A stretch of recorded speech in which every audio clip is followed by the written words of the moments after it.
Stories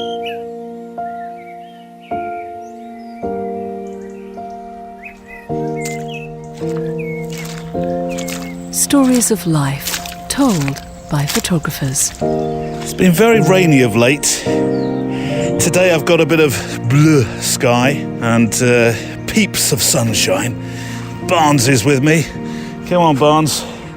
Not over there. That's the brambles. Honestly, your undercarriage is a bit too low to the ground, young man, for that. Right, today is a show about flow, and it rhymes. Let me ask you a quick question, which I hope won't scare you and make you think, oh, hang on, this is going to be one of Neil's Planet Woo-Woo departures today. No, do you believe you are in some kind of flow state when you lift the camera to your eye and make a picture? Neil, have you been in the mushrooms field again? No. I honestly do think that I get into some kind of flow state when I'm photographing weddings in particular, actually. Yes, when I'm out making these photo walks. Yes, when I'm photographing in woodland and my very treasured river walks that I make. But particularly at weddings, which you might be surprised about. To me, it's a lot more than simply pressing the shutter button, holding down the burst button. No, my camera doesn't really make that noise, but you know what I mean. No, I don't. That's not the way I photograph. If anything, I'm more likely to just think and work in a single shot mode, something more considered. One picture at a time, really looking through my eyepiece to photograph, to make a moment. Yeah, for me, that's a lot more, I was going to say meditative, and it probably is. It's my far preferred method of photographing. No continuous burst mode. One shot, frame it, focus, photograph. I think, though, I couldn't find it. I think, and it's taken me out of my flow state looking, to be honest, but, it might have been Larry Burrows. Now that, isn't it funny how you can't think of something, then it comes to you when you're least expecting. It might have been Larry Burrows, certainly a famous conflict photographer, who said that when they looked through their camera's eyepiece into the horrors that lay before them often, it was like they were somehow detached from the noise that entered some kind of juxtaposed world of their own, detached from reality, not detached emotionally, not detached empathically, but somehow finding a calm, a flow, you see, able to make the most extraordinary pictures while the world around them was briskly travelling to hell in a handcart. And I know that when I'm walking along the riverbank, I find my flow. I may not call it a flow state. I may just say I found my quiet. And there are plenty of street photographers who've appeared on this show who believe their quiet lies within the eyepiece of a box they pull to their eye in the midst of thundering traffic and bustling sidewalkers in say, New York City. And I find myself in the most calming states and also stares when I'm making pictures, whether that's because I've stopped to look around or whether that's because my eyes squeezed into the eyepiece and I'm really looking into the scene, into the picture. And up to this moment, I'd never really thought about the science of it, but my guest has, and I'll come to that and him in a moment. Right, let's make a picture. Today, I think I'm enjoying the greens, the colours that you're able to get before it all turns very arid when the summer arrives. It is a bit dark at the moment, so 1 2/5 F. Oh, hang on, F4, 640, 1000 ISO. Oh, look at those clouds. Here we go. Another one of those. Perfect. Well, sort of perfect. The Photo Walk is brought to you by mpb.com. Quality used photo and video kit.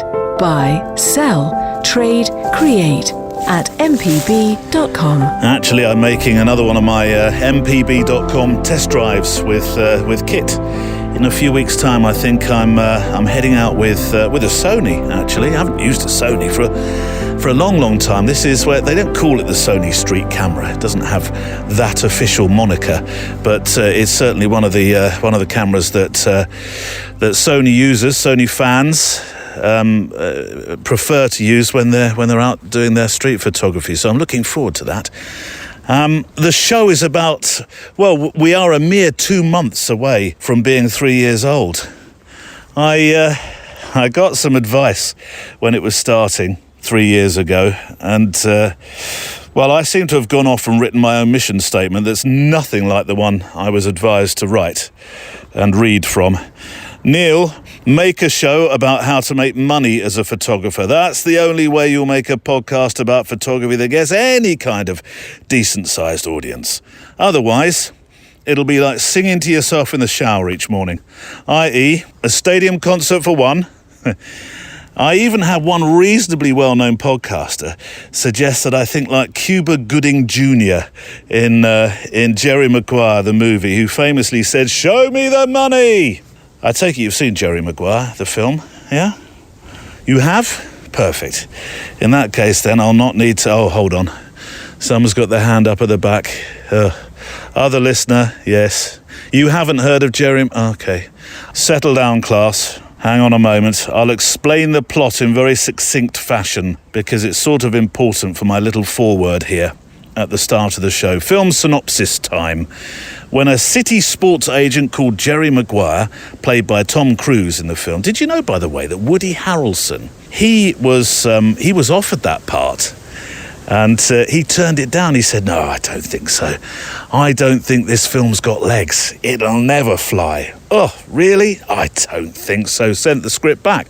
Then, in a matter of days or weeks, whatever it was, he found out that Tom Cruise had picked up the script and said, "Oh, thank you very much. I'll have that one." And the rest, as they say, is history. Woody Harrelson says it's his biggest regret in all his time in show business. Anyway, where were we? Focus. See, my mind is making too much noise. That's what the title is about today. Film synopsis. Quiet on the set. Take 2. Here we go. Let's start again. Jerry Maguire, played by Tom Cruise, is a successful sports agent at the biggest sports agency in the States. He has everything. Has the biggest clients, he has huge respect from all the big NFL clubs, he has a beautiful fiancée, he has the car, the looks, the ever so slightly too tight trousers that only Tom Cruise's Jerry Maguire can rock as a look. He has it all, it's fair to say, until one night. That night, he questions his purpose, what he's doing with work, and finally comes to terms with what's wrong with how he thinks about his career and even life. He needs to be showing that the business, and by extension him and his organisation, it's not about the money necessarily, it's about people. It's about morals, it's about ethics, it's about doing the right thing by folk and for folk. Anyway, it was a memo. Do you remember memos? Memos, Grandad? Memos? What's a memo? And it was a memo, or a mission statement, as he calls it, that got him promptly fired. It seems that the massive sports agency boss could only really think money. People were a route to the money, perhaps, but who needs touchy-feely? And so the story goes on. But in essence, doing a Jerry Maguire has become another way for saying not everybody is tuned into your wavelength and believes what you think. You're not necessarily populist with the way that you think, but at the same time, you just might be onto something. i.e., a photography podcast should be about money if you want it to be successful. So why, Neil, are you talking about flow state? For heaven's sakes, who cares about flow state? Let's think more about the state of your wallet. I write about 100 or so titles a year for this show, probably a few more. And today I think I could be having my Jerry Maguire moment with the title of this show. Now, mental health and photography, the marriage of the two is certainly not uncharted waters, is it, for us? Not at all. Though if you mix in meditation, dash of religion, but with a small r, staring into space, and dance, you will see a few people in the metaphorical sports agency start to shuffle to the water cooler and look a tad uncomfortable. So last night I sat down and I thought, what shall we call this show today? What's a good title for this show? And I came up with, stand by, the rather, I'm going to call it Maguireist, new word, help, my mind is making too much noise, make it stop. When you and I know that 5 tips to make your photography business fly would probably be a far bigger bestseller. And so I am waiting with bated breath today to see if the title and the subject, what we talk about, resonates with you and my friends, and possibly even my other listener. Or if, like Jerry Maguire has to, during the 3 minutes fish scene that I shall link to on the show page today, whether I have to back out of the scene with my tail between my legs and think more about subjects that help you become an overnight photographer sensation in 5 simple steps. My guest for you to enjoy as we walk together today, you and I that is, he is a writer, he is a photographer, he is a thinker, and like me, he's a meditator. He is Josh Rose. Today on the Photowalk. The one thing that kept eluding me was why I couldn't control these thoughts in my head all the time, just spinning and spinning. Stories of life told by photographers, and today we're joined as you and I walk by Josh Rose in a show that's written by you, from the letters, the thoughts, the pictures that you've shared with me. Today we talk about coming away from life's camera shutter burst mode. Definitely. Everybody is a photographer on this walk, whatever camera you use, and that includes the not-so-humble smartphone. Because this is a show about how taking and making pictures has you feel, what it does for you, and us, and others around us, and we'll be inspired as we walk by words from other picture makers and adventurers with a camera, past and present. In the mailbag today then, finding your courage to enter competitions, tiptoeing through the rattlesnakes in the midday heat of the desert. There's more why of making pictures. We close the assignment for March and launch the one for April with a special letter in there as well. It's a day early, I know, but there is a reason, as you'll find out. And though this is definitely not the Winecast, I have a story about why wine tasting can be a little bit like pixel peeping. Some cracking mailbag letters today, I promise you. It's one of those weeks where, do you know what, I am pleased I didn't listen at all to those who said, Neil, you better do a show about kit and how to make money, or this thing is never going to fly. Do you remember the figure I tell you each week? I do, Neil. Is it the one where you say nearly 7 billion people on this planet are able to make a photograph with something and record life? That's the one, yes. So we're not walking alone, documenting our place and our time in this world. Checklist out. Coffee and Garibaldi's packed in your bag. Big tick there. Walking boots and rattlesnakes repellent on. Check. Let's walk. Should we go back to the woods? Do you want to go this way? Come on then. Let's go back to the woods and see what we can find in the woods, shall we? Good boy, come on, come this way. This way, don't keep crossing the lead behind me. Because that's really annoying. We're up at Greenham Common today. You know Greenham Common? Yes, I know Greenham Common. Neil, you've walked there many times. You went with Mally Davis recently, didn't you? Yes, we did. Right next to the car park, it seems. Come on, pups. This way, no. Van, much bigger than you, will win. So up at Greenham Common today, and I can't really let him off the lead too much because this is the season of nesting birds. Started March 1st, goes on till the end of July. And so as dog walkers, we are encouraged to keep our dogs on lead and to respect staying on the paths. Of course, there are many dog walkers that have decided that law doesn't actually apply to them. And I'm doing my best not to give them my evil eye. Although, it's funny, as I carry my clipboard around with your letters on them, come on, pups, this way, I get this kind of look like they think, oh, he looks official. And they look the other way briskly, like, oh, if I don't draw eye line, that means I've suddenly become invisible, clearly.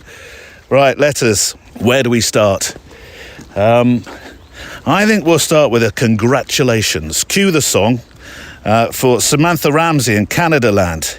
She said, I just want to share some news.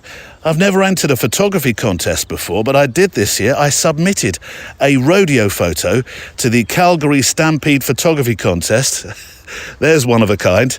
And I received, you'll never guess this, an honourable mention. I was so excited to see my photo displayed at the show, since I've never exhibited, I've never shown my work before, and knowing some of the photographers in the competition, I have to say, I was a bit blown away. Yes, Sam, firstly, well done. Obviously, great news. And I shall share the picture which you've kindly sent on the show page today. So here we are. Now you know there are folks who really appreciate what you do. So let it be the first of more times that you enter competitions. You won't always win. Sometimes you'll have, I'm sure you'll have feedback that's not quite so comfortable. I know I certainly have in photo competitions. But they obviously appreciated what you do. And it doesn't matter whether you've had 5 minutes experience or 5 decades of experience or somewhere in between. That one moment that we capture within the pictures that we make is that one moment. This is proof, isn't it? It's that one special moment, and an ingredient, something that we weren't quite expecting, that captures other people's imaginations, as this so clearly did, Sam. So well done. It seems to me you've found your competition mojo. Or today I suppose we can call it MoFlow, he says, sounding like he's just swallowed the Urban Dictionary. But well done, congratulations, that picture's on the show page. And then Bob of the Desert, Bob Demers, has dropped me a letter by Raptor Mail. Thanks once again for your inspiring podcast. You're very kind. With your guests, it really is a treat to tuck into the Photowalk late Thursday nights. You're 7 hours plus from us, so your delivery takes you to my earbuds the day prior. The near end of the work week. Thursday's the new Friday for me, and your podcast sets me up nicely to inspire my weekend photo walk. Anyway, here are a few of the latest photographs from a walk around the quarry, in quotes, as that's what those who live on the Demers Ranch call my jaunts with a camera. The quarry is carved into the side of Sentinel Peak on the edge of the Santa Cruz River Valley in Tucson. For millennia, the peak was a lookout for many inhabitants, from the long-gone Hohokam Indians who farmed this land to conquistadors and missionaries that traveled the land and laid the foundations for what is now Tucson.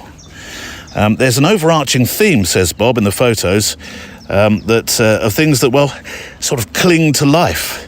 That's life in the desert. Open space is a product of nature, prompted by stiff competition for sparse resources. Oh, Bob, it's so poetic. I like that. Let me repeat that. Open space is a product of nature, prompted by stiff competition for sparse resources. Whew. Now, we've talked on this show in the past, haven't we, about how woodland and in the dense and lush forests, how trees can help each other, how they nurture each other in this sort of highway of activity underneath the forest floor, in the soil below, prompting health and growth and all manner of amazing things. There's a book which I must read called The Hidden Life of Trees. It's been mentioned before in my chats with, definitely with woodland photographer Simon Baxter, I'm sure, possibly with Sean Tucker. I'll link in the video library anyway on the show page today to Simon, and then to this book that's become, I didn't realise it was a few years back, 2021, this incredible book became a film featuring the findings of Peter Wolleben. So I'll link to that. But the reason for my... what are you doing, pups? Come away from there. No, don't you start rolling in that. Don't you dare. But the reason for my left turn at the Arizona walnut tree there, Bob, is to wonder whether the same sort of thing happens in your desert in Tucson, Bob, when there's a lot of competition just for plants to survive, as happens in woodland and forests and, lusher places, so to speak. I wonder if the jumping chollas, whether they talk to each other, or whether they close ranks. No, you can't have that water, that's firmly mine. I'm not helping you. It's every cholla for themselves around here, I'm telling you. But is that the way that it happens in the desert? Do plants help each other less, perhaps? I heard something interesting, actually, this week only on that. Something along the lines that, what was it? Trees that, Pups, you were with me, actually. You were in the car. You're giving me that look of, I've no idea what you're talking about. It was something along the lines of trees that live on their own. If you see lonely trees on hillsides, they tend to look, well, they're usually smaller. They don't live as long. They often sort of stoop. They lean with the wind, and they don't seem to be as rooted, as strong as trees that live alongside each other, such as the beautiful woods that I'm walking through at the moment and making some photographs for the show page today. Anyway, we'll touch on the power of living alongside each other and being social in the interview today, so that kind of it jigsaws us together there as well. Anyway, Bob, sorry. 321, back in the desert. Let's join Bob. Like Mally, says Bob, I have my favourite trees that I continually shoot on my quarry walk. And, well, I hope you enjoy these images of spindly trees, brush, and saguaro cactus clinging to the quarry walls, skeletal remains of a prickly pear cactus, and the historic Corrales Menlo. So close to my home, I can smell the manure on a good day. It's a very famous stables, isn't it? The Corrales Menlo. Corrales Menlo, I'm probably not saying it right, am I? I'm pronouncing that a little bit like an English bloke in a football shirt.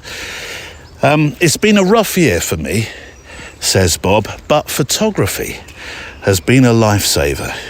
Indeed, when times are tough, I tell myself I'll always have photography. I value not just the act of photography, but the camaraderie of photographers. And this includes you and your guests and the viewers. Well, there's no viewers yet, are there? We're thinking about viewers. We're thinking about YouTube. But yeah, I know what you mean. You truly have something unique going on here. I suppose viewers, yes, when we meet together in our Zoom meet each month, there's viewers. Of course it is. I hope someday we'll meet either here or there. I'd love to go on a photo walk with you. Cheers, Bob. Well, Bob, there's a feeling I can share with you. Can you imagine? A teleporter. Oh, the photo walk teleporter, Bob. I'll be with you in a shot. What are we going to do about those rattlesnakes? You know I'm a bit squeamish about meeting Mr. Rattle in the midday sun. But I will tell you this, you're completely right about the photo thing. And it does touch very neatly on part of my discussion with Josh Rose today. And maybe this camaraderie is our own sort of secret, not so secret connection between like-minded humans beneath the surface. Does that make sense? It's our own sort of... It's our own connections, our own nurturing connections. I tell you, that Neil's been at the mushrooms. No, I haven't. It makes sense to Bob, doesn't it, Bob? I was watching the news at lunchtime yesterday, Bob. So it's like tangent. And within half an hour, I was barking at Sir Bark-a-Lot with frustration. He, of course, shrugged his shoulders and just brought me his fluffy lion pool toy. See, that's what we need in life, isn't it? Everybody needs a fluffy lion pool toy. What Barney was saying was, look, I know the news is shocking. Why don't you and I grab our cameras and just head out for a bit of a photo walk? And that's precisely what we did. Isn't it, Barnes? Where are you going? Can't go down there. I'm not a mountain climber. I've got 2 unsteady legs. You've got 4 very young, very athletic, agile legs. Come this way. Come on. He's not as... he's getting better. I was going to say he's not as patient as Meg, the dog in Simon Baxter's films, since we mentioned Simon, Woodland Meg. But he is learning, you know, in between the barking at me for a treat, which you hear on this podcast sometimes, he does, he's doing it now. He's thinking, are you going to make a picture? I'll just wait. Are you just waiting for the picture? Shall I take one? It's a lovely, I tell you what, beautiful. The sun's sort of kissing the forest a little bit today, in between the blur that I reported just a moment ago. Let me get a picture of, just love lichen and moss-covered trees. Fabulous. Very much a sketchbooker, this one. 250th F4. not sure whether that will make the show page, but that's where we are. Right, shall we have our first inspirational clip today? Guess which former guest I'm going to choose. Neil, does he start with an S? And love woodland? Yes, you read my mycorrhizal network there. Is it mycorrhizal? Mycorrhizal network? Yes, you're right. Simon Baxter from episode 261, an episode called An Accident, a Photo Love Affair, and a Dog Called Meg, another one of my long titles, clearly. This is Simon Baxter sharing his love for photographing in woodland, being in nature. Bit like you, Bob. Finding those moments that are really precious with a camera. Woodland is incredibly complex. There's lots of different forms of stimulus in terms of sight, smell, sound, but that's constantly shifting. So with every single step forward or step to the side, visually, aesthetically, everything's shifting all the time. It's chaotic. There's a lot to consume. So to try and make sense of that with the camera is quite a task, really. So it needs your undivided attention. So your thought processes start to shift away from the stresses of everyday life, away from pain.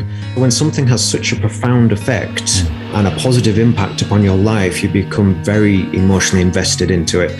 So it develops into an empathy for the places that you photograph. And that empathy then inspires you to learn because you care about the trees, you care about the woodland because of the impact they've had on you. They're in tandem. You're learning how to make sense of it photographically, but what helps to inform those decisions is learning about the trees, learning about that space, what it means, why does that tree, why is it formed in that way? What ecological significance does it have? Why is that stuff growing in the understory? What does that mean? And it's just incredibly rewarding and inspires you to go deeper and deeper and deeper. But it's like this innate need to kind of be at one with nature and have an emotional affinity towards it, and for it to become part of your identity. The wonderful Simon Baxter. I would love to have a photo walk with Simon, one of my walk and talks with a photographer. It's wonderful talking, and we have to, because my teleporter is still not readily available, as we found out. But I would love to have been able to teleport to go and speak to Josh Rose, who's coming up today, and obviously Bob Demers, and to be able to walk each week with my guests making photographs. Anyway, but Simon Baxter. Oh, I'm not sure about this, pups. This looks really, really muddy here. We're in the bogs. But Simon Baxter's definitely, he's not that far away. Somebody, a photographer, a thinker, a creative, a naturalist, I think he is, that I'd love to actually physically walk with on one of these photo walks. A little bit of show news talking of walking with photographers and creatives. There's some wonderful wanderings, he says, alliterating, coming up, including a special guest, Hilary Roberts, who I'm going to be walking with in historic Farnham. I don't know what that is, pups. It's one of those weird things we find in this... no, don't go down there. That we find in these woods. Sort of remnants of when it was an air base. Seems to be some sort of drainage system from where we don't know to where we don't know. Yes, so Hilary Roberts will be on the show. It's a meandering one today. I appreciate it. I feel in that sort of mood this week. Hilary Roberts is she's a loaded brain when it comes to knowledge of photography in the United Kingdom in particular, and conflict photography as well. So I'm feeling a bit awkward about using that analogy just a moment, or that metaphor just a moment ago, but she is such a knowledge base when it comes to that, which is fascinating in itself. Friends, I think, with such legends as Don McCullin, but also now she's retired. She's decided to help locally where she lives. A local newspaper really appreciate its archive, and so we're going to be talking about archiving, which in and of itself you might think, oh, really, Neil? I'm not. Am I sure? Yes. there's some fascinating stories from the world of local newspapers, and I'm going to be talking with Hilary about that, and talking with her about her work as a curator at the Imperial War Museums for many decades. I think her first experience of archiving important historical pictures was the Falkland War in the 80s. And I believe she has some tales about that. So that's Hilary. And then, like buses, 2 episodes, you've heard his name twice, Paul Hudson, who is a dear friend of the show, and mine, I like to believe. And I'm going on a Yorkshire odyssey, or adventure at least, in a few weeks' time with Paul, as we walk and make pictures in his neck of the woods. Or urban neck of the woods, because we're going to go to the famous port of Grimsby. The streets may have changed, but the echoes remain, as Paul says. In its heyday, fishermen, home from a 3-week trip to the Faroes or other deep-sea fishing locations, would go out on the town in Grimsby for a 3-day bender. They'd buy fancy new suits, and they became known as 3-day millionaires. And there's a film of that name which you can watch on Netflix. So yeah, I'm going to be with Paul. We'll look through Grimsby. We're going to go, it's going to be a photo walk around Grimsby, the history of that part of the north of England. We're going to eat not just fish and chips, no, the famous giant fish and chips from Steele's.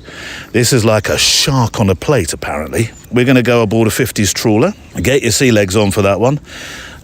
We'll go dangerously close to Paul's beloved Grimsby Town Football Club, I have no doubt.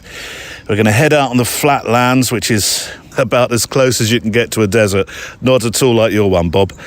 We're going to meet up with Dan Baker, who is a fantastic street photographer on the coast. I love his work. There's I'll link to it. Note to self, link on the show page today to something called Wetsuits and Pasties. And Sean Tucker is in that part of the world as well. So who knows? Maybe Sean can join us for brekkie at Marple's Cafe. Neil, I am there. Can I come too? There could be hundreds of us, Paul. Can you put us all up in your house? And other show news before we get to another letter. There's no show next Friday. I am photographing in Austria land for a couple of days and having a bit of an Easter break as well. So, but extra milers, you do have a programme. We'll still be walking, making our meandering Wednesday walk, and I'll tell you who's coming up on that shortly. So this is the last Friday photo walk for a couple of weeks. Right, key change. Right, key change. I want you to enter a state of flow with my guest Josh Rose in a moment, but we'll start with a letter from Craig Wilson, which comes with some extraordinary pictures for the show page that he's been making. Just incredible scenes. Hello, Neil. I keep hearing you mention the why we do what we do with a camera in hand. And for me, it's simply because I can. And we can. We can make photos whenever, wherever, and with whoever we want, or alone for a little bit of me time as well, if you wish. It's a fantastic hobby where you can meet and listen to wonderful people, and when you come home, there's always a photo to remind you of that day. Memories are great, though a photograph can be a truly magical thing. Love the show, and happy shooting from Craig Wilson. Thank you, Craig, for that. Whenever anybody says love the show, I am reminded of my friend from the wireless, Alex Lester, a national treasure in these parts for many, many years. When he used to read out a mail into his show, he got over his very English embarrassment as somebody heaping praise by replacing in the sign-offs when somebody would say love the show with love the shoe. And it became this thing where I think he made a collection of pictures of shoes. It's very English. Very eccentric, I realise. But Craig, your pictures are on the show page today. Beautiful pictures. They really are. And if that is your photographic playground, no wonder you found your flow. Which is a terrific way to introduce today's guest, Josh Rose. Now, I am a subscriber to something called Medium, which is which is part free, part membership. It's a website where, quote, readers find dynamic thinking and where expert and undiscovered voices can share their writings on any topic. It is it's a writing fest, if I can call it that, and just about anything you can write about or on. It's probably one of the reasons. I don't read a lot of books. I don't. I read a lot of articles. I read stuff about photographers. That's the sort of thing I read. I spend a lot of time actually on Medium. Think of it, in some places at least, like this is the way I explain it to people. It's like open mic night for those who like to write. Although that's probably simplifying it too much. And if the owners of Medium were to say, no, I don't think so, Neil, that's not at all what it is. But that's what it feels like to me. And it's from Medium that I read an article that I was pointed to by one of our amazing extra milers, Michael Mixon, that forms the basis of just the start of my conversation today with Josh Rose, who is an American photographer and I would certainly say thinker. I will link to the article that was sent to me, though it is a membership article. I know that there are members of Medium who listen to the show, so you'll be able to see it. I apologise to those who can't, but the good thing is we're about to talk about it. So you will get to feast on the thoughts of Josh in a moment's time. Now, this is a conversation that is actually quite like the style of conversations on our midweek shows on Patreon, which we call The Extra Mile. Yes, in that it meanders, and we shoot the breeze. I go into my interviews, I want you to know this, with loosely a plan where I would like to take a conversation, although every so often they do get taken with a breeze, so we're completely different. And I think this is one of those moments today, and it feels like one of those shows, and it's one of those chats. And I guess if you attempt to talk about flow state, if you attempt to talk about meditation, and if you end up talking about the Beatles, then you can kind of expect that you're going to go slightly off-piste. And there are two parts of our conversation, as always in the show. This is part one of my chat with Josh Rose.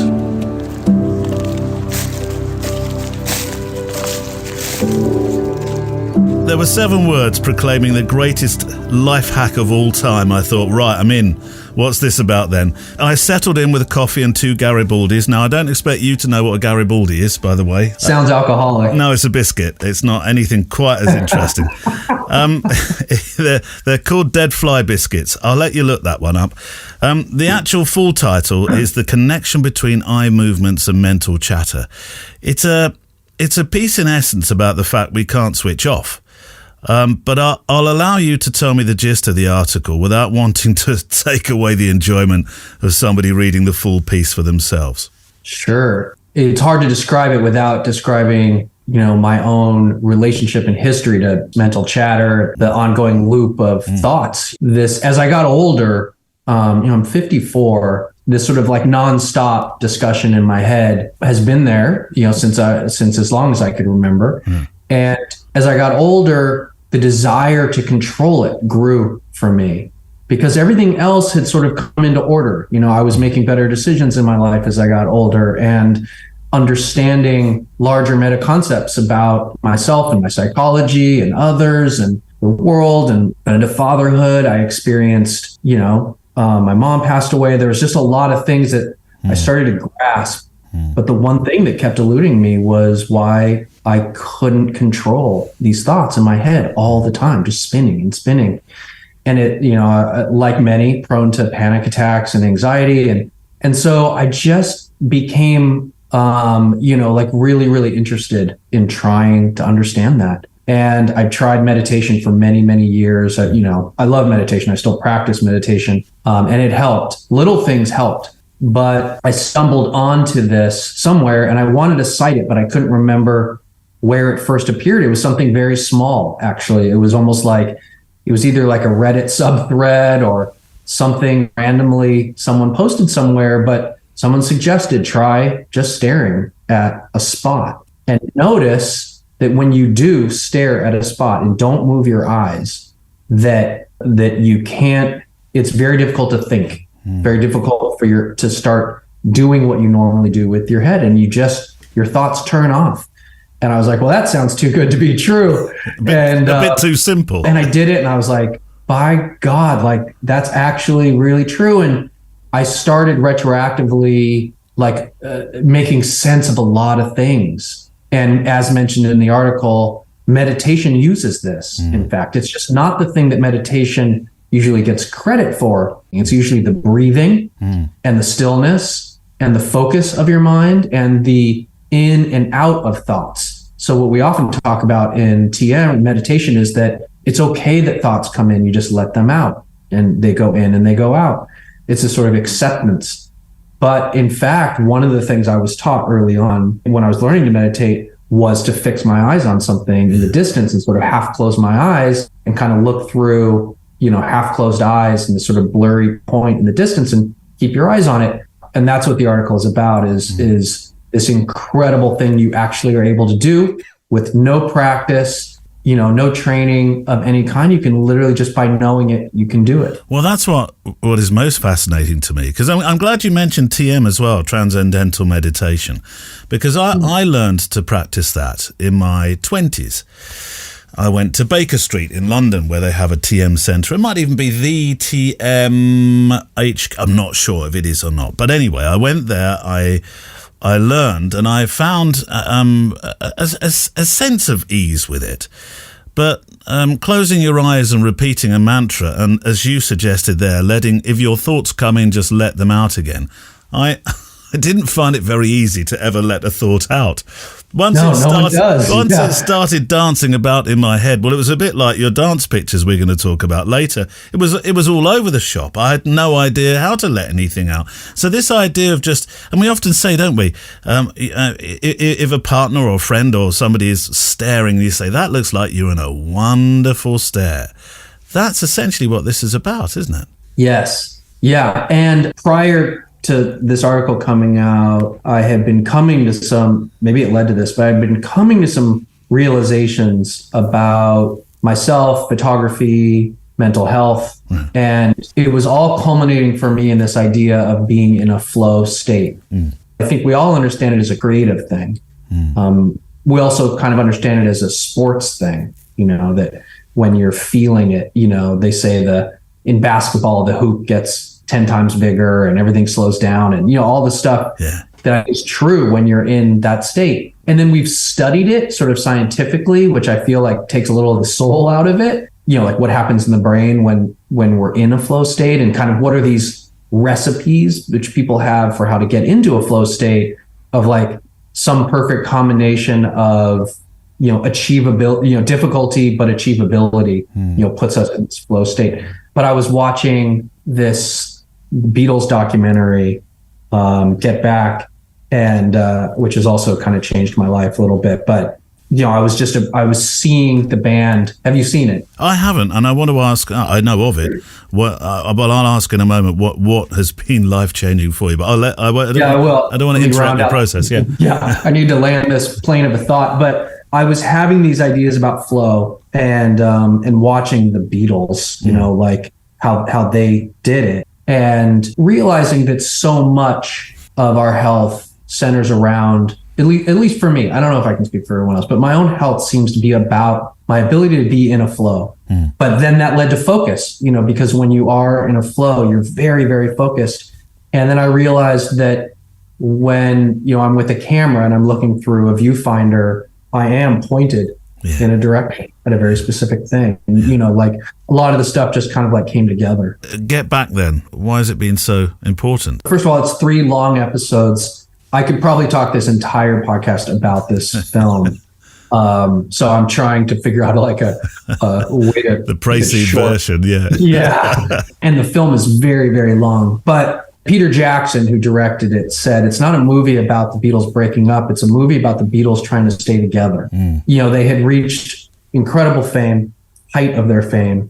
They had been touring. I think they had taken some time off from each other for no other reason that they needed to, regain strength. Apple Studio was just being created. they had come back together to make something, and the cameras were rolling in this. But in this period of time, they had all kind of like gone in certain individual directions, as people do, especially at the ages they were at. And when they came back, there was dissonance, just like a lot. John had found Yoko, and George had found, spirituality in a different way, and had met and seen the band play, and he was off in another land, and Paul had adopted a daughter, and all this stuff was going on, and they were having a hard time. George left the band in the first episode. He leaves the band.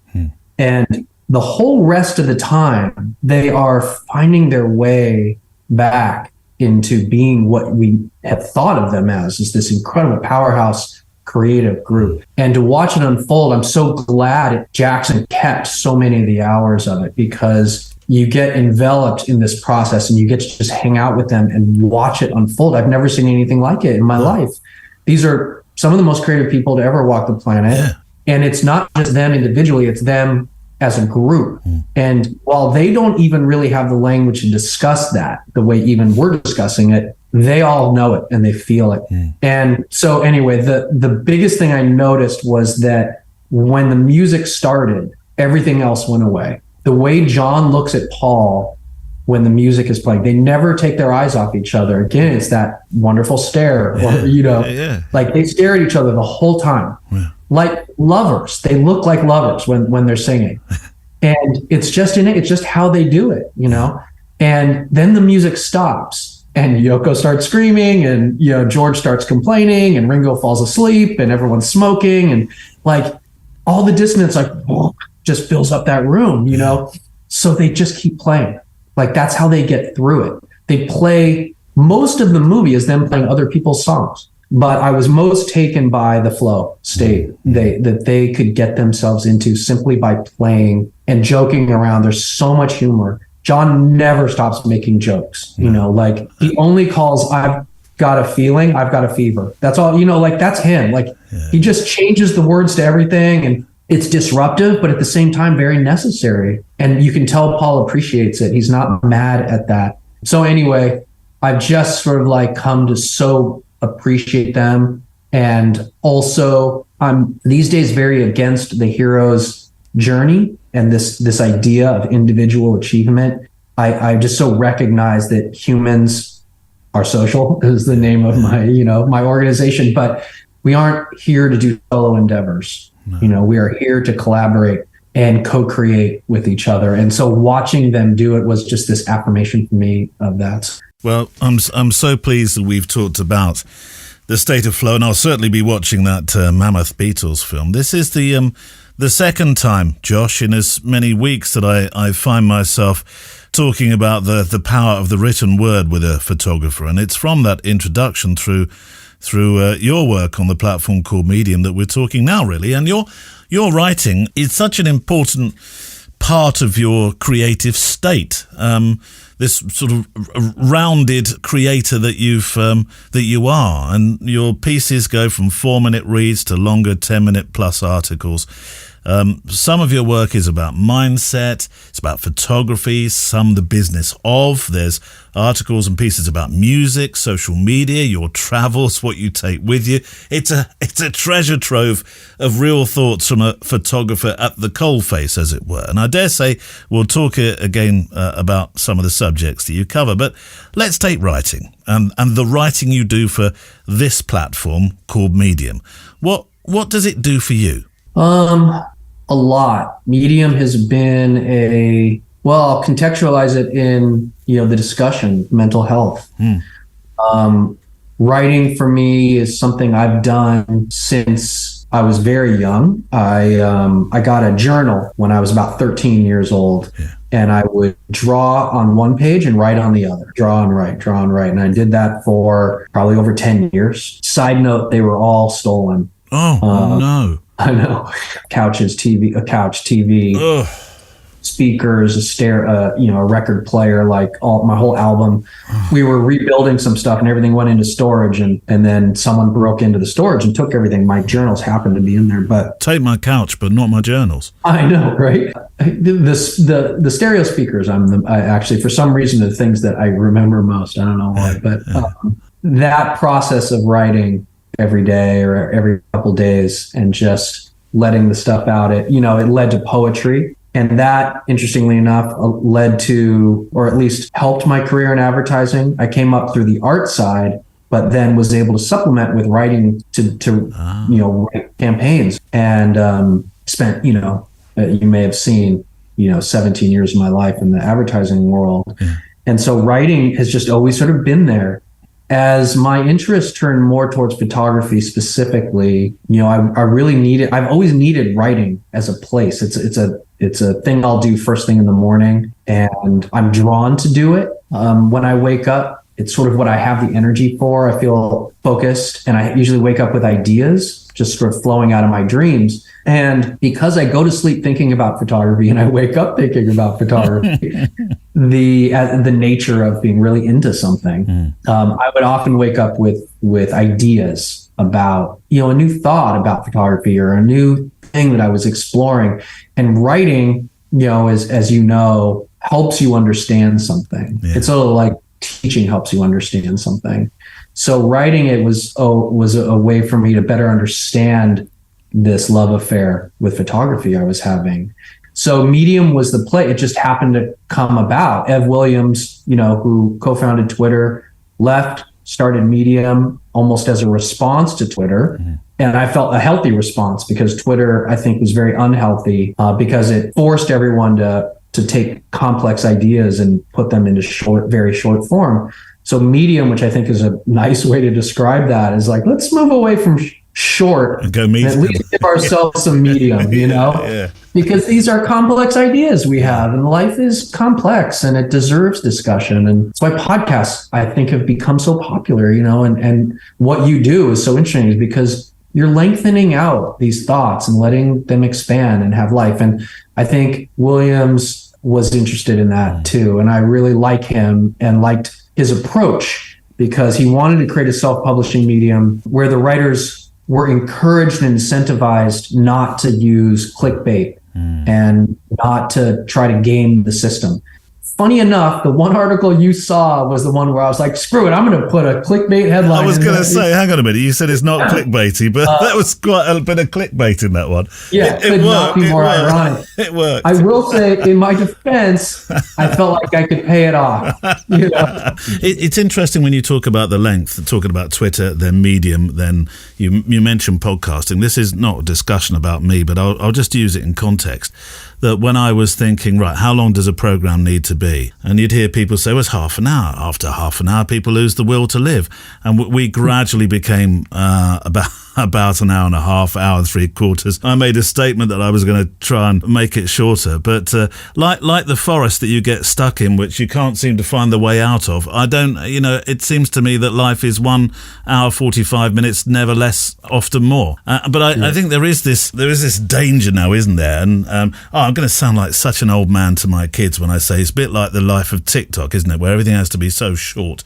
That I think there's a relief in me that actually there's still an audience that says, I'm with you for this ride. You take as long as you need. Well, you're going to love Get Back.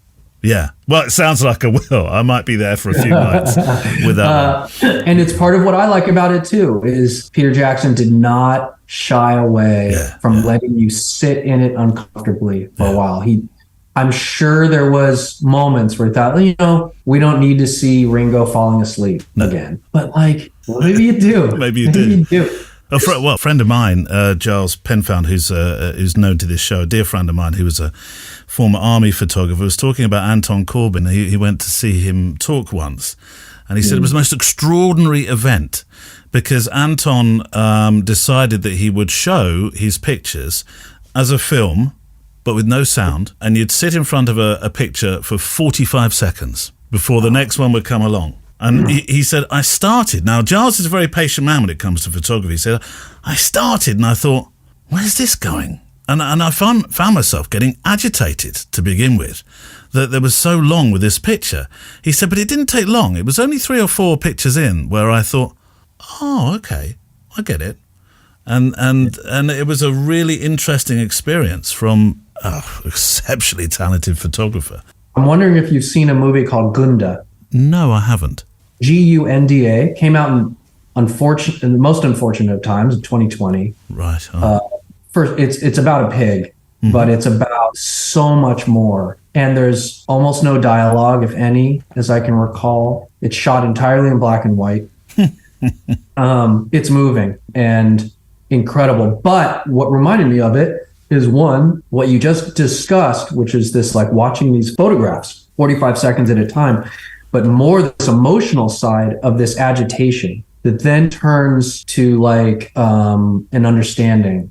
So that happens with this film Gunda. You have to give in to its pace, and it takes time. And at first it's very hard. You want to turn it off. And Get Back is the same way. The first episode is painful because it's tension, elongated, but like boring tension, waiting around to see if George Harrison's going to come back or not. It's the anti-TikTok. It's, as you said, it's like, it's so easy to like Reels and like TikTok and like the social media experience because of its quick hit, designed to impress you, short form content structure. And you have to go through the emotion of perhaps feeling a bit challenged, a bit frustrated, as my friend Giles did. I want to move to your photographs. You have the most extraordinary dance pictures. You find angles by which to show movement that are, and I mean this, truly breathtaking. And on your Instagram grid, there's one of the more recent ones, actually, a black and white piece with a dancer. It's a motion piece that has the dancer sort of in multiple layers, waving backwards and forwards. To me, it looks like it's like a plant, it's like a flower, moving backwards and forwards, and the music's very hypnotic. There's a sort of trance to it as well. That for me is your dance photography, really wrapped in one. I'm sorry to say this, short form film, but it is. It is. Do you think of yourself? I mean, I know you're called a dance photographer. You are a photographer. You do more than one genre, but you are an incredibly good dance photographer. Thank you. I try not to navel gaze. I try not to have, unless it's a discussion like this. I do like having it with other people. I don't like having it with myself. The what am I, and how do I self-identify, and am I a dance photographer or a movement photographer or a fine art photographer, for that matter? That it's a never-ending. You can't decide ultimately. But what I do know is that it feels to me like that genre chose me more than I chose it. Oh. And it was this reaction, the one you're having, that I've gotten from certain people. It hadn't dawned on me that I was doing it that much differently than I was doing anything else. Yes. But that's how a lot of artists end up in the place they ended up in. Is it a collaboration? Well, it is a collaboration. It's always a collaboration between a sitter or a model or a dancer and a photographer. But with dancers and their ability to express, do they bring as much choreography to the party as you do?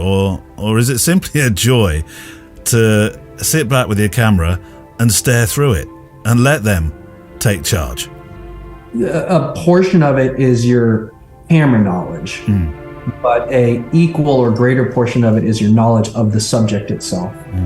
And in dance, more than any other photography I've done, you call it collaboration, which is true. I call it co-creation. Okay. These days, because I get a lot more requests now from dancers who want to come in, is I have started to let them know that is sort of my expectation in the process.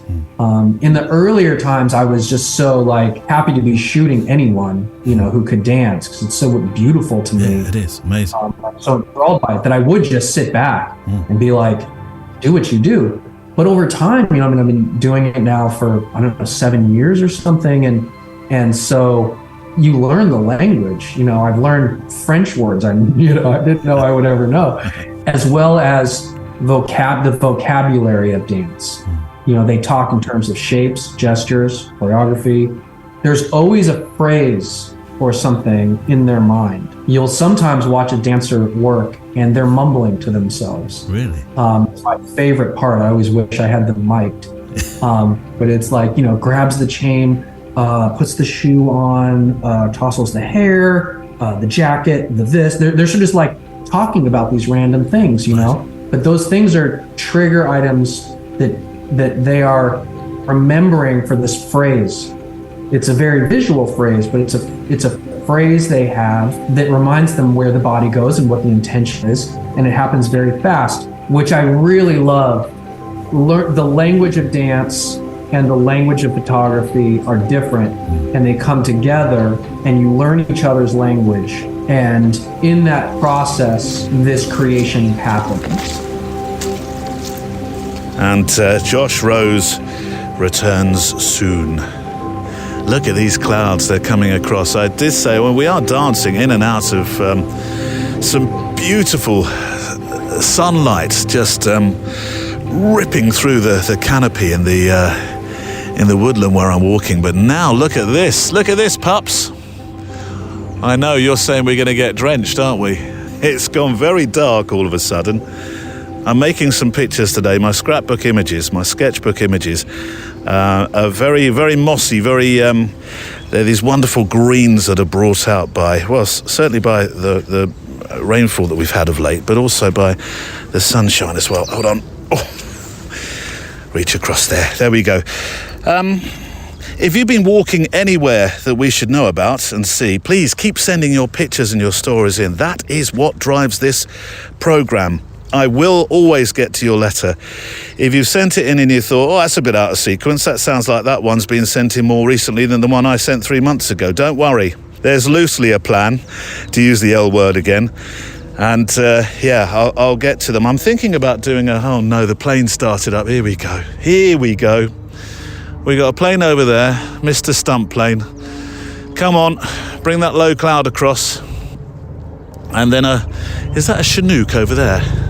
Can you hear that? Boop, boop, boop, boop, boop, boop, boop. Now, if he bursts out of this cloud here, because it is quite low cloud where he seems to be coming from. Is it a Chinook? No, it's not a Chinook.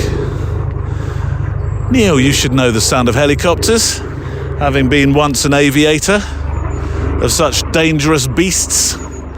No, I do believe that's that is an Augusta Power 109.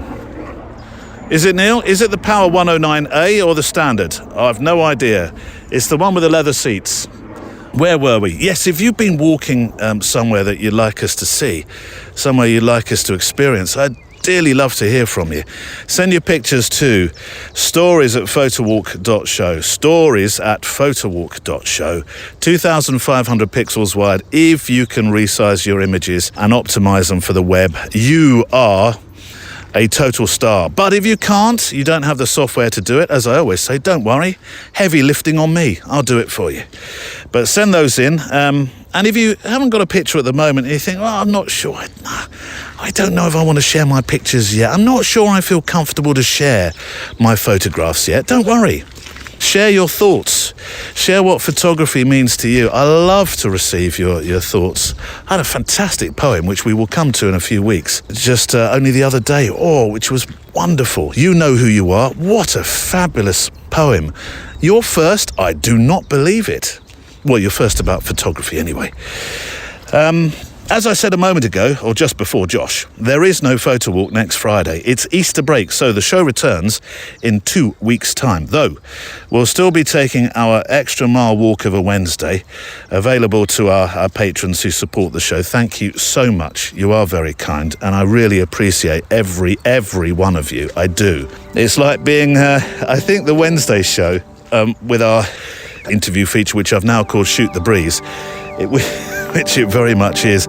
It's a bit like being in the pub with each other, which I absolutely adore. On this week's Extra Mile. Yes, on this week's Extra Mile then, I'm joined by Rob, who talks about all manner of stuff with me. We talk about internet privacy. We talk about travels with a camera. We talk about your fingers falling off because it's just too cold, but you don't care because you love it. We try to tackle a particular question as well, with tongue firmly in cheek. What's the point of all this? I've lost the slow release button. I couldn't, and I'm taking about 8 or 9 shots of this to try and get something I'm remotely happy with. And you kind of find yourself stepping and you go, what are you doing?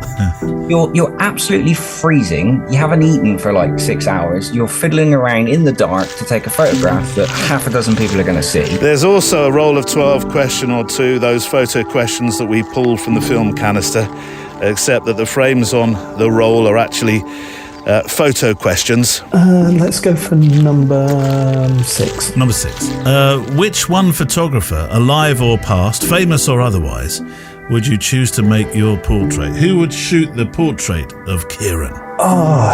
Do you know what? Would it be one of your mentors? I thought about this. No, it wouldn't. It's a photographer called... And then an early doors plug for next Wednesday's Extra Mile, which I don't usually do, I know, but we'll do it in advance. Features an extra miler called Andy Fisher, who has appeared on the show before on the Extra Mile, or actually when it was more, I think, possibly. He's just a multi-talented chap, is Andy. And this conversation, well, it carves its way through everything from sleeping rough to speed mountain climbing, to street photography, to archery, to, well, I think you get the idea. It's eclectic, wonderfully. Playing at photography, playing at, whatever it is that your passion is, that sense of unconstrained wonder and joyfulness that children automatically access. Yes. We fall out of that state of grace, and I think that's why many people gravitate towards pastimes or hobbies that allow them to re-enter into that state for short periods of time, and it's really restorative for us as well. So yes, on Wednesdays I found such a treasure trove of personal experiences. We say stories of life told by photographers, and it's never more true, I think, than our midweek meanders. It's shameless, I know, but it's the lifeline to our future. Become an extra miler by clicking on the support the show icon on the front of the websites, and you can hear that midweek. Well, it's a midweek photo walk. There are 2 photo walks, this one and the one on the Wednesday, and also a massive hearty thank you to our fabulous sponsors. For quality used and inspected photo and video kit with a 6-month guarantee upon what you buy, visit mpb.com. Next Friday would be the first Friday of the month, it being the last date in March today, if you're listening to the Photo Walk of a Friday, on a Friday, when it's released, of course. But you know what that means. It means we would, next Friday, be setting the photo assignment for the month of April. But as there is no show next Friday, it would be a long, long time to wait until Friday, April the 15th, to set an assignment that will only last 2 weeks. It's way too far into the month. So I'm going to go a day early with this and set it in a moment for you, or my special guest will at least set the assignment for April. One whole day early. So I'm going to take this opportunity to close the books on March's assignment and announce the winner, or because I feel a bit uncomfortable. I'm coming over all English with this. No such thing as winners, kids. Everybody's a winner. Yes. Or the eyebrow-raising picture. There we go. And the recipient of this month's famous, not-so-famous Photo Walk flask. Stays hot in the winter, cold in the summer, and because it has the word Photo Walk written all across the side, it's clearly destined for a camera bag.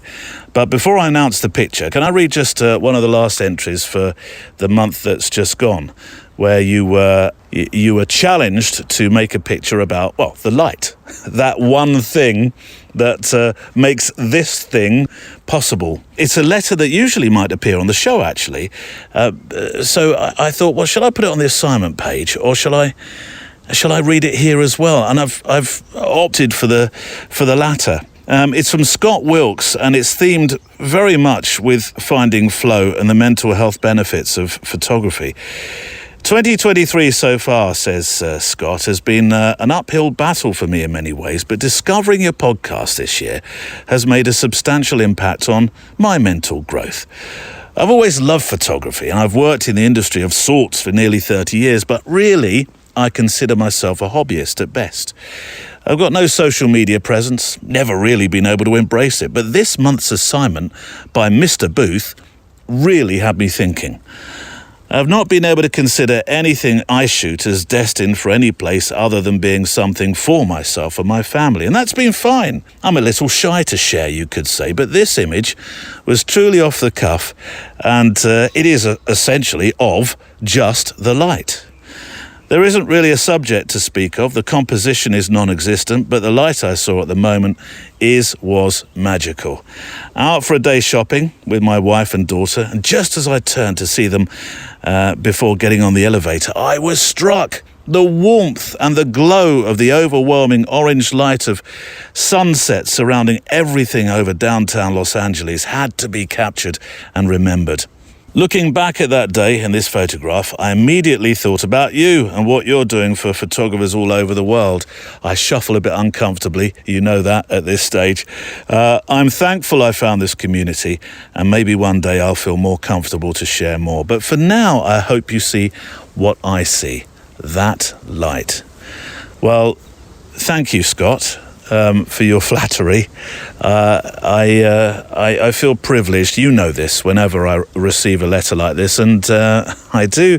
I start with my editing pen, which is a figurative one, of course, usually, to sort of scratch through that bit, but I thought I would read it because you said something important.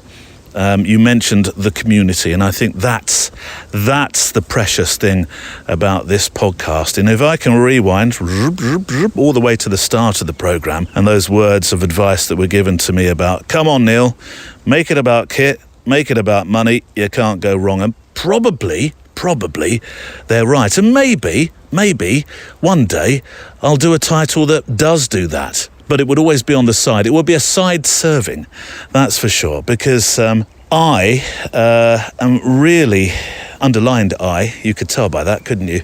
I'm really proud of this community. I'm really proud that it should yield letters like the one that you've just sent to me. P.S. Oh, there's a P.S. Shot with a Fujifilm X-T4 and the Velvia Sim. No other edits besides a crop. You are joking, really? Well, you'll find Scott's picture on the assignment page for March, and boy, did you give me a harder job. All of you. This pic, for instance, Scott, it was actually, I think, quite a tough one to make on the fly. You talk about composition, but this is a toughie to make on the fly because you had so much backlight. You had to work quickly. It's a brisk moment, this, and you nailed it. You really did. I know you didn't feel the composition was all that. Well, I'm going to respectfully disagree. Sure, maybe less wall on the right. If you look at the picture, which is going to be on the assignments page, as I say, on the March feature, you could say, maybe a little bit less wall on the right, but for heaven's sakes, no. You had to move quick with this, and the layers within your picture, there's quite a lot of different foregrounds, midgrounds and background. Well, there's one big background and a few midgrounds. Look, it's layered before I tie myself up in complete knots there. It's a great composition. It's a great picture. It really is. So yes, all your pictures have conspired, along with Scott's, to make it very difficult to choose a lucky camera bag to receive the flask built for a camera bag. And that camera bag this month that the flask is destined for is one belonging to Helen Fennell. Although this was very hard work, there were some incredible photographs, including that extraordinary one by Charles Lawson, the picture he made in Lower Antelope Canyon, I've just renamed it, in Page, Arizona. Then we had Drew Brown's it was majestic, heavenly light across the landscape. Oh, that was just fantastic, gorgeous. Marilyn Davis, you sent in that crazy big water shot. Fantastic. The light just firing through the water kicked up by by a water skier. I mean, honestly, I could do a one-liner here on every single picture. Suffice to say, my eyebrows went into free-form panic trying to sort which one was actually going to be the recipient of the show flask for your photo walk. But I've gone with Helen's.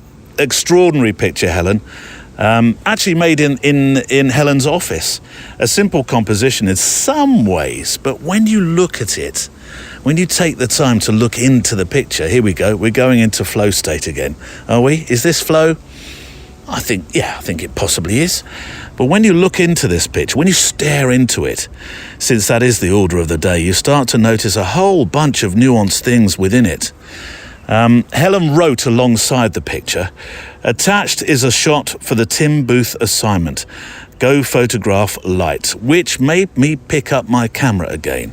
I took it into my office. After weeks of rain and wind and stormy weather, the sun came out and made these beautiful shapes on the cupboard through blinds. I couldn't help but capture it. It made me remember that there are shots everywhere, not just on big photography adventures. And so there we go. It's on the assignments page. It's right at the top, this particular one, on top of the March collection. And you will notice that the light and the shadows, they dance in different directions. I think that's what I really love about it. You've got diagonals, horizontals.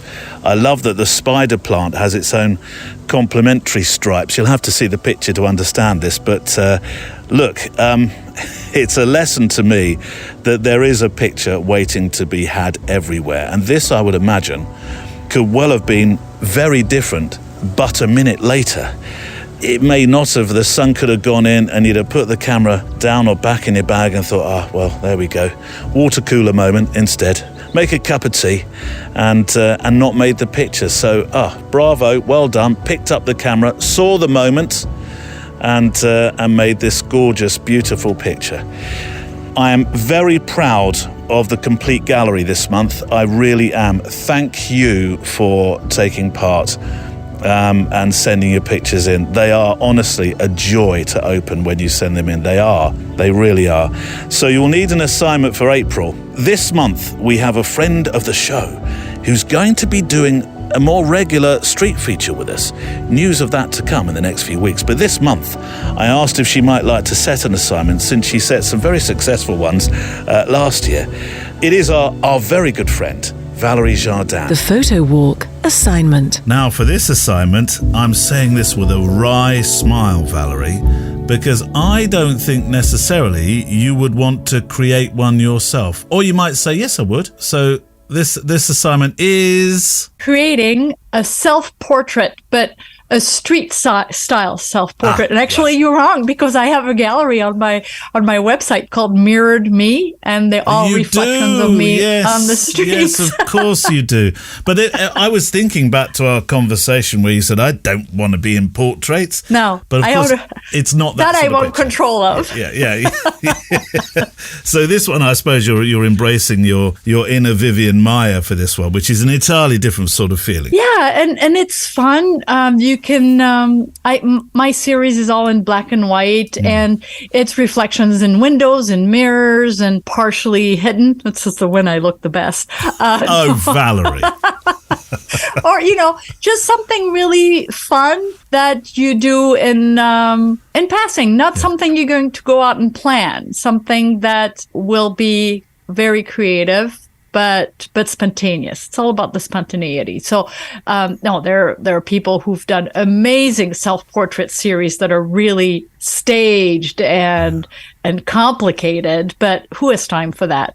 This is more something you would do as if it was a street shot, but it's a street shot of yourself. I mean, you're your most available subject, right? You're always with yourself. So you use it to try some techniques with reflections, with mirrors and things like that. So it's all about learning. We must put actually the link to this gallery, which I'm now deeply embarrassed about. Because I'd seen this gallery of yours before, and we may have even talked about it in our first discussion. But the one there's a few in here I particularly love. There's a very 60s looking Valerie here with a sort of the dark hair, sort of the fringe, sort of falling over your eyes, and you've sort of crouched down in front of a mirror. Fantastic! I love that, and I love the multiple explosion, the multiple exposure picture that you've taken. That's fantastic. So it's really about being inventive. It's not just about standing in front of a mirror, is it? It's thinking, what can I do? Try techniques that you want to practice. Double exposure is a great one. Work with double exposures and use yourself as a subject. Again, you're your most available subject at all times. Work with some interesting light. You can actually put your camera on a tripod if you want. I mean, the sky is the limit. But do something creative and fun, and learn something in the process. I think that's the part that's important to keep in mind. Every time we press the shutter, we're learning. So reflections, shadows, double exposures. I'm the one subject that's always with me, is what you say on that website page. And it's true, isn't it? It's very true. Good luck with that one. Bring out I'm not going to say Vivian Meyer, bring out your inner Valerie Jardin. Good luck. You have a month then to join in with Valerie's assignment. Yes, I know we're a quarter of the way into the year, just over, of course. But I've been thinking for a while of having some regular voices to fill a short guest spot 2/3 way into the show, like we are at the moment, actually. But then there's three other episodes in the month, aren't there? And Valerie is going to be one of them. More news of others to come soon. Right. The final part of my conversation with Josh Rose in a moment. Let's have another letter, though, before that. This one is from Dennis Linden. I like a story with a moral. And this one is about to, it's going to serve one up on a plate for you, possibly in a glass, actually, if you think about the subject matter coming. Dear Neil, I finally gave in to the Patreon app, and you are my only feed. I did it for you, Dennis. I am beside myself with thankfulness, though I'm still not coming around to fix your washing machine. I've stopped listening to the endless podcasts about gear, says Dennis. So you could have written this letter months ago, as you did, with this episode in mind, before it even, Dennis, became a glint in the creator eye. I've stopped listening to the endless podcasts about gear, says Dennis, because of the following excerpt from my one-note notebook called The Rub of a Technical Argument. Settle in, Photowalkers. Dennis is about to deliver something profound. Find a rock and sit on it. A true tale, says Dennis. The only way you learn is to spend years getting it wrong, so said an experienced British mechanic. I've stopped pursuing ultimate image quality, says Dennis, because I can't define ultimate image quality. I'm pursuing convenience, versatility, form factor, volume, weight. Some years ago, my wife and I joined the Royal Opimium Society in an effort to expand our knowledge regarding the fruits of Bacchus. Neil, what the F-stop is Dennis talking about? What is this strange society he talks of? Is it one of those strange cheese and wine nights our parents used to go to, where everybody deposited their keys in the fruit bowl? Is that what the fruits of Bacchus is all about? Drag your mind back out of the Bacchus, would you? It's a fancy name for a wine club, a wine society. Oh, okay. Sorry, Dennis, back to you. With glee, says Den, we went to a couple of their wine and dine events and soaked up the dinner speaker's monologue on the relationship between wine and food. Sounds very highbrow. We were downright giddy when we received an invitation to a private event exploring the wines of France. This must mean something, we thought, to receive such an invitation. We got there to find two men in heated debate. No, that would be an understatement, actually. Impersonal verbal assault of each other. Their parents and progeny, the size of their brains and the size of their, well, Dennis, I'll just replace it with the word undercarriage there. One apparently felt the wines of one region were superior to the other because the hills surrounding the river valleys were composed of natural rock. Whereas in the other region, over hundreds of years, farmers have brought rocks from the river up to the hills to serve as heat sinks to keep the grapes warm at night. The other chap felt that the soil of the second contained a different mineral composition and the stones were inert. The grapes of Region 2 were thus superior by nature to Region 1. It should be pointed out that I no longer remember, says Dennis, the names of the regions being debated so vehemently that night. Sounds like you lost the will to live, Dennis. The argument went on endlessly. Frankly, it became boring. See, I was right. Eventually, somebody opened some of the bottles. Hallelujah. What, Dennis? They opened the plonk at a plonk tasting night? Good Lord. You could tell I wouldn't be invited to something like this anyway, says Dennis. We were permitted to sample the wines at last. After a short field test, my conclusion was that both regions produced equally lovely wine. Perhaps due to the skill of the winemakers then. Indeed, after 2 or 3 glasses of each, I couldn't really tell the difference anymore. The two gentlemen were, you see, geologists. They believed that rocks and dirt and stuff like that were the thing that made the difference between the regional products. Their deep personal knowledge of the rocks focused their opinions. But you know what? They ignored the grapes, the warmth of the sun, the coolness of the night, the winemaker's skill, the yeast, the oak of the barrels, and so many other factors critical to delivering the final result. And most importantly, the taste. The moral of the story is, Neil, don't trust a geologist to help you choose your wine. Cheers for another week. Dennis. Dennis, that is brilliant. This, well, not just this letter, but the letter before this one, the one from Scott and yours, and the one, all of them today. That's the reason I do this show, or shoe, if we can use a Leicesterism. It is very, very much the tech argument, isn't it? And I can see the comparison here. I can understand it. I think that's what you're doing, isn't it? Between what might be wine pixel. What would be the Pixel Peepers version of wine tasting, or the wine tasting version of pixel peeping? That's the right way round, isn't it? What would that? There must be a name for it. You see, people in this business, they argue about fringing and is that bokeh better? Has it got lens? What's it called? Neil, you haven't read the manual, have you? No, I haven't. And I'm quite pleased I haven't. Because even though I know I should care far more about dynamic range and the leg bone connects to the finger bone in terms of what goes on within the camera, I don't. For me, the picture is the taste. It really is. That's what matters. And I think that's what this letter's all about. You've given me a problem here, Dennis. We are way over budget this week. So I hope we can have some more patrons join up. Otherwise, Barkalot, Barney, you're going to have to eat leftover caviar and oysters at this rate.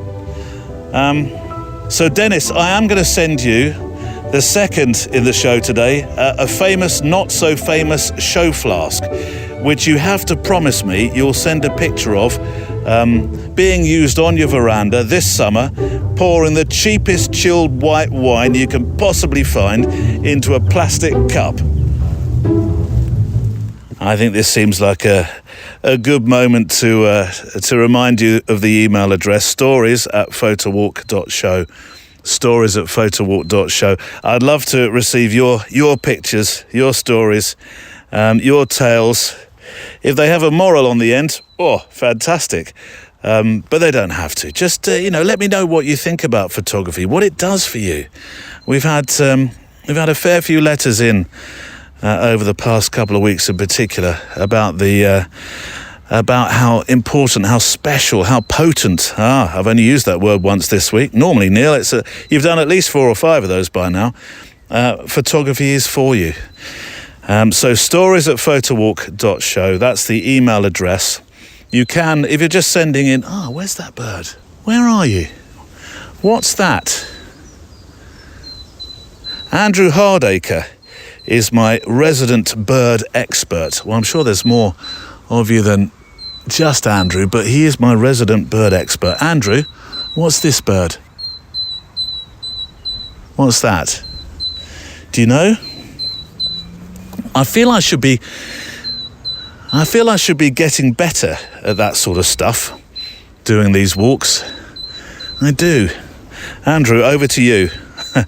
Right, are we ready for my guest, Josh Rose, part 2? So what's to come? Dance, photography, and religion. Yes, with a small r, as I said before. What storytelling actually is, definition of.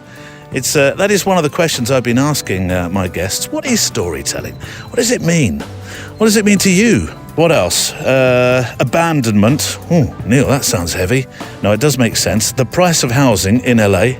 I told you it was eclectic this week. Humans and why they can be so special. And this week, I think it would be amiss of me not to ask the big why question.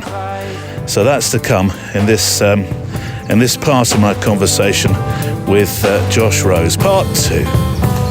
There are religious themes in many of your dance pictures as well, aren't there? Yeah, I've and there has been through my art since early on. I studied fine art. I went to school for fine art, and religion has always been in there for me. And so, yes, you may have seen I've recreated the Pietà. Yeah, I work with archetypes. So rather than think in terms of religion, I think of these in terms of the larger vocabulary of archetypes in our experience, language, history, and understanding. So oftentimes I will bring things like a huntress archetype to a shoot or the crone. But then when you want to get more complex, the Bible is a great place because it's a shared value system we've had through history. We understand if I say, I want you to portray Jacob fighting the angel. Well, as an actor, if you grew up understanding that story and you're an actor or a model, then that's rich. There's so much in that, you know. I've been asking photographers to try and unpick when a photograph becomes a story. What makes a story? Because you do start with a single image. What makes a story? Yeah, I have a very, perhaps too dogmatic or stringent version of what a story is. And part of it is because I also write. But I tend to see a photograph as a scene. And part of it is because I also DP. And so when I'm a DP and I get on set, the director has the story in their mind.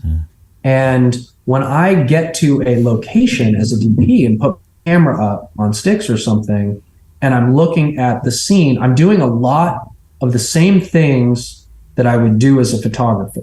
Composing, I'm working with light, I'm figuring out things like my depth of field and the dynamic range of this that I want to capture, my angle of view, all kinds of things. And I'm not thinking about the story.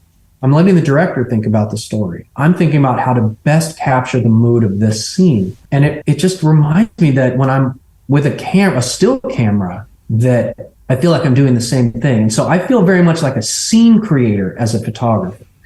And so for me, the answer to the question is it becomes a story when things change, when the scene changes from one to another to another.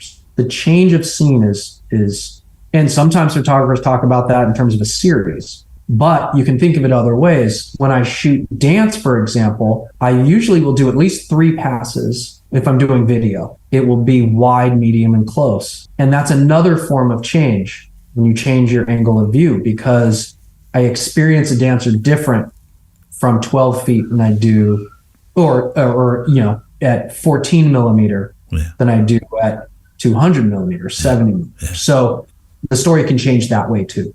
I watched the film, this one was called Visible, and you describe your childhood. And I almost went back to this when you talked about your writing starting at age 13, because that's when your photography starts as well. I think it was your cousin that gave you a camera. It was a rangefinder camera, wasn't it? You not technically. Was it not? Yes, okay. I like one. I like to think of it as a rangefinder. Me too. Yeah. Me too. Funny you say that. I've always talked about it as a rangefinder, and then I have it right here, and I picked it up one day, and I was like, "This isn't a rangefinder." I won't tell if you don't, but. But you describe your childhood as a very lonely time, and the camera really was that way to escape from that loneliness. Although, as we talk about so much with photography, it's a very lonesome occupation looking through a viewfinder. You found the beach, didn't you? Yeah, yes. I was born on the beach. then we moved like across the street from it. And I spent most of my childhood across the street from the beach. But yes, to your earlier point, loneliness and abandonment was the hallmark of my upbringing. But I lived in this beautiful bubble. It's hard to imagine now because literally across the street from where I grew up, Bill Gates just built I feel like it was a $500 million house or something like that. But back in the 60s, at least in this area and a couple other places in California, the richer people lived inland on ranches, and the beach was low income housing. That's how we ended up at the beach. It was, the housing was cheaper down there. Don't tell the rich people. No, it all flipped later, but I grew up in this incredible little bubble, both time and geography, where you could have nothing, but because of the proximity to the ocean and this beautiful beach and surfing and skating, and all the cultural things going on in the late 60s, early 70s, it was extraordinary. It was beautiful. It was idyllic. Do you find yourself going back to the beach with your camera? Almost every day. Yeah. Wow. Yeah. I mean, I'm 100 miles north of where I grew up, but I'm further inland. Ironically, like everything switched. I can't afford to be at the beach anymore, but I can walk to the beach, and this has been my New Year's resolution of 23 has been, to do more walking. And so I've been keeping up with it. I try to get to the beach. I probably get down there 3 or 4 times a week. I try to walk first thing in the morning, and I do about a 5 to 6 mile walk. So I get to the beach, walk north along the beach, and then walk back. All these, again, back on the mental health side, all these studies have come out about the benefits of seeing the ocean. It has immediate health benefits just to be near it and just to see it. Tell me about humans. You wear a good few hats. I sort of chased you around the internet, really. We've got your photography site. This is a great excuse for me to invite you back on the show at some stage and take each one single thing and talk about it in greater depth. So I feel like we've kind of had a quick tour of your life. Humans is a part of that. That's your media agency. I watched the mini doc for homeless healthcare in LA. You seem to have an energy for these sort of projects, which is why it's called Humans, isn't it? Yeah, thank you on so many levels. It's so nice to have someone look at your work like you and to comment on it, to ask questions. It just feels good that you did that. So thank you for that. The Humans began as I left the advertising world, the big agency world. Yeah. I was a creative director, a chief creative officer. I did with an international firm, and left that world in 2018. And this idea for what Humans is came literally the day I was pushed out of that world. And it was raining, like today, actually. And I was having a lot of emotions and feelings. And all I wanted, fish and chips. I'm sure you can relate, We don't just live on fish and chips, Josh. No, really. But you'll have to explain how that's possible. But I was craving it. I was like, this will feel good. Yeah, you bet. And it was closed, and it was raining, and I was just so wow, this is like a movie. All I need is someone with a violin to show up. And I was just walking aimlessly, I don't know what to do. And as is often the case in Los Angeles, you walk long enough and you'll get accompanied by someone else who's experiencing homelessness. And I just started talking with this man, and we had this beautiful conversation. He was dealing with cancer and a lot of other stuff. And I was mostly just talking to him. And at some point we talked so long, I don't think he expected me just to be hang out with him, And at some point he was exhausted of talking. He was like, well, what's your thing? And I was like, I just got let go from this agency I've been with for 17 years. And he literally let out, first of all, he just let out 13 curse words in a row. Those F bleep, bleep, bleep, bleep, and he was just mad on my behalf, which was also very kind. And we had this long discussion. And I finally just was like, so yeah, I don't know what's next in my life. Like, I turned it back on him. I was like, how do you deal with that? Like with the unknown? And he said, I'll never forget. He said, look, I don't own keys. I have no keys. It's like every day I wake up and I don't know how the day is going to end. But here's what I've experienced. I've been in this situation for a long time. And what I can tell you is this: every single day, there will be someone who will show you where to go next. Because that's never failed to happen. They'll tell you where food is. They'll tell you where shelter is. They'll tell you how to get your health needs met. Like there's always someone to talk to if you just look for them, And Humans Are Social just came right out of that. That was what it was meant to do, is to be a place where creative people come together. I have a studio now that's in the back of our property. I'd started building it actually when right before I was pushed out of that agency world. And so it has this enormous like garage door, oversized. We got a custom built garage door that opens up. And I invited artists and other collaborators to come in here, dancers, musicians. And it's just a place. That's what it started off as, a place that we could gather and just be creative and open ourselves to possibilities. Create first, think of commercial opportunities later. They will come if you're in the flow and if you're creating. And it's taken a while, but it has turned out to be true. So what it is a bit of a creative incubation place. And one of my longstanding clients is Homeless Healthcare Los Angeles. They have a harm reduction center in the middle of Skid Row. You may have seen a big project with them where I went inside tents on Skid Row. That was a 6-month project because of all the planning it takes to do something like that. And I've done many other projects for them. The one you saw and commented on is the latest one. Yeah. It literally was just finished last week, where they have added to their arsenal of things to help overturn overdoses, including Narcan.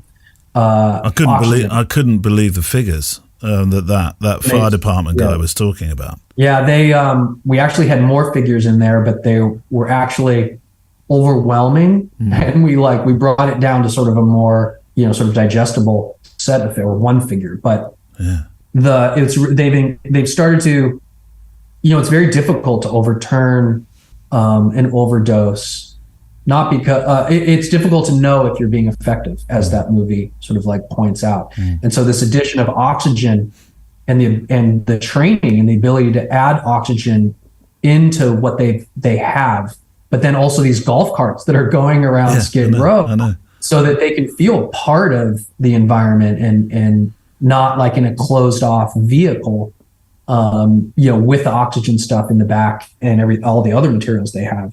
That's what we were trying to point out for the purpose of raising awareness and, of course, donations to what they do. Well, so that's always been kind of there, as the undercurrent driving force of Humans Are Social. But we do work for brands of all kinds. But a lot of those brands now, it's environmentally. I'm going to use the two words that seem a bit of a cliche, but environmentally friendly brand work, isn't it? You've got a motorcycle, you've got the Harley in there, but it's the new generation of battery powered Harley. It seems to me that you're running an agency that's maybe this is the wrong phrase, but it's the one I think of. It feels like a pay it forward agency. Yeah, I think that's a great way to think of it, or to contextualize it.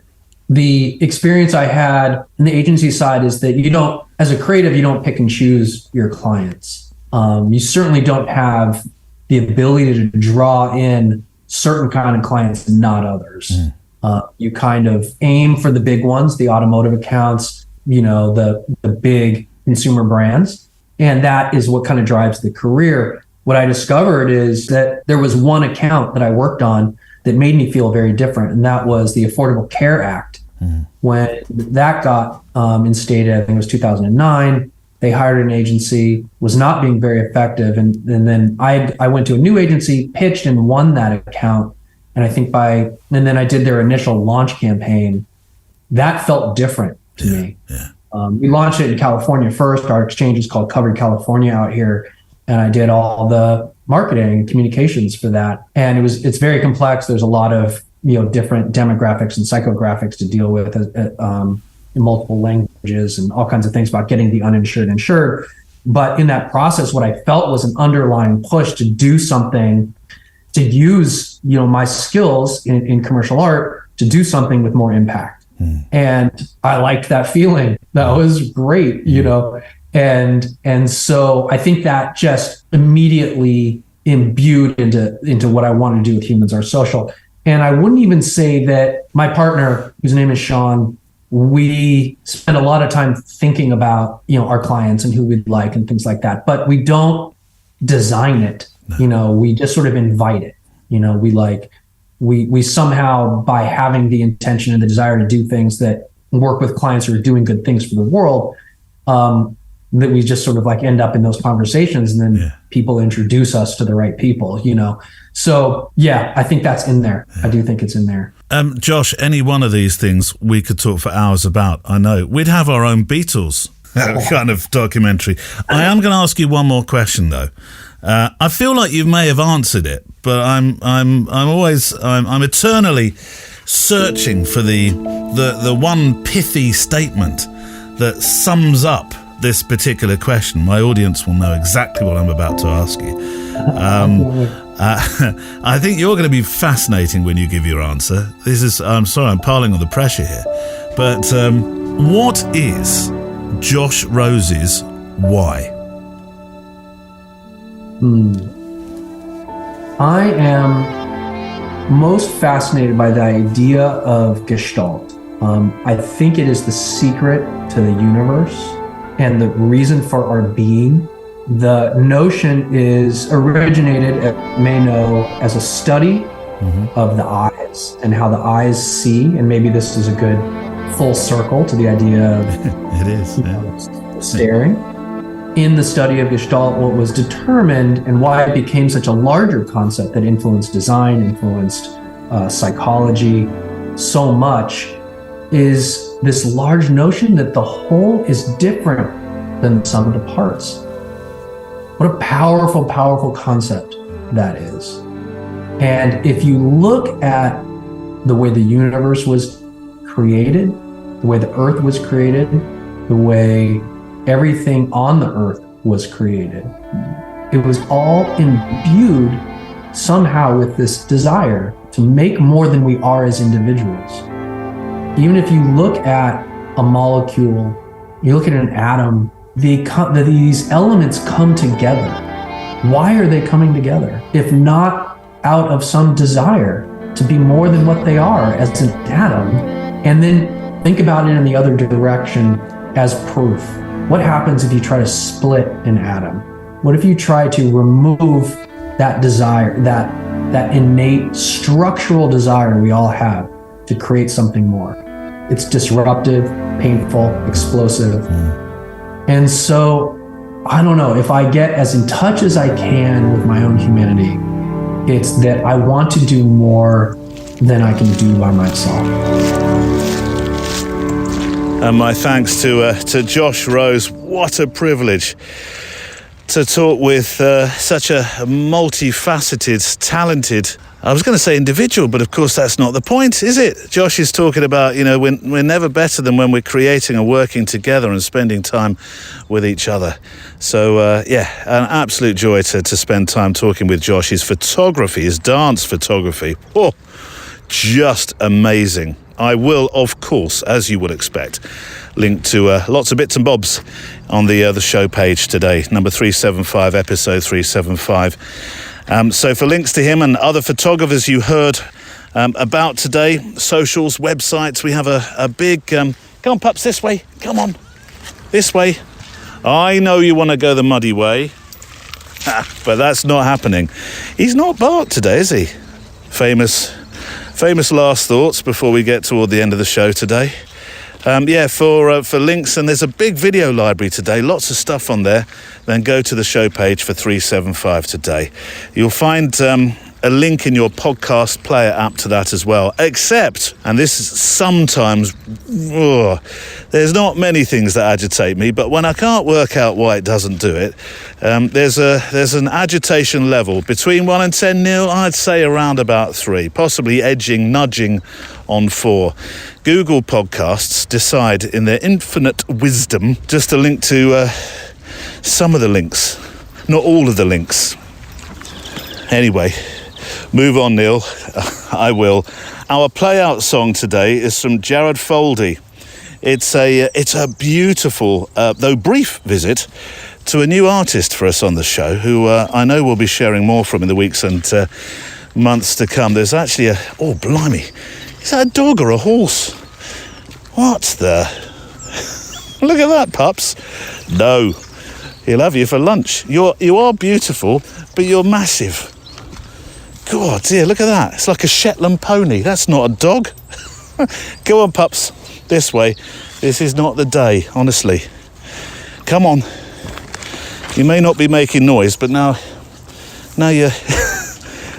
you're sort of stopping us from closing the show.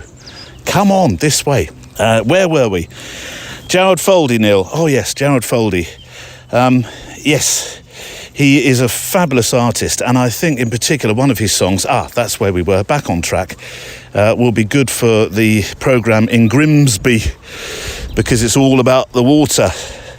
But this one isn't today. This one is, let me read you a couple of words, actually.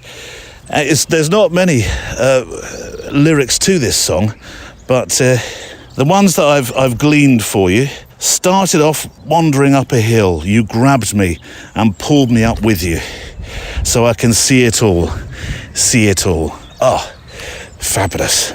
Poetry, in the physical and metaphorical sense, I think. There is like a photo walk up a hill to find a view. And the song itself is a bit of a builder. It starts out very soft and sort of builds to a sort of crescendo as we go along. Anyway, I'll play that in a moment. That's our play-out song this week, the music that we end our walk to. Just a few more pictures that we can make together as we close our photo walk for 2 weeks. This week's postscript to the show is a throwback to the wonderful, and I mentioned it right at the head of the programme today, the wonderful fish scene in Jerry Maguire. But before I say the 7 words that started his adventure in what is a super, super rom-com, let me just wish you, for those who observe the period, a very safe Easter break. And as Jerry Maguire would say, we'll see you all again. Sleep tight. Started off wandering up a hill.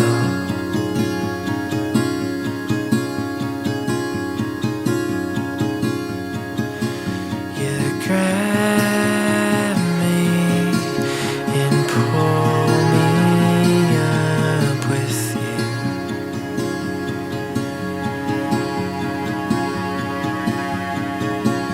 So I can see it all.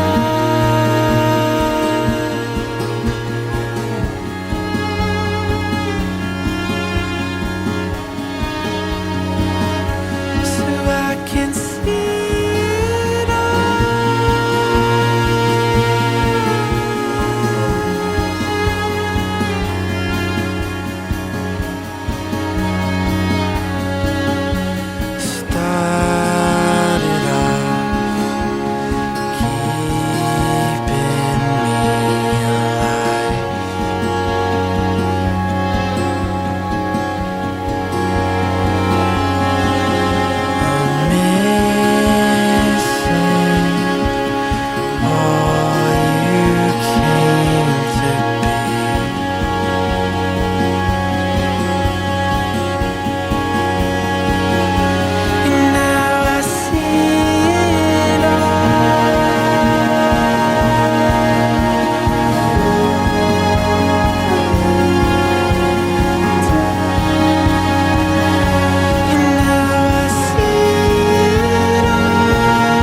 Jared Foldy and See It All. And that's it for this week. My thanks to Josh Rose, also to Simon Baxter and Valerie Jardin. Remember, the new assignment has been set.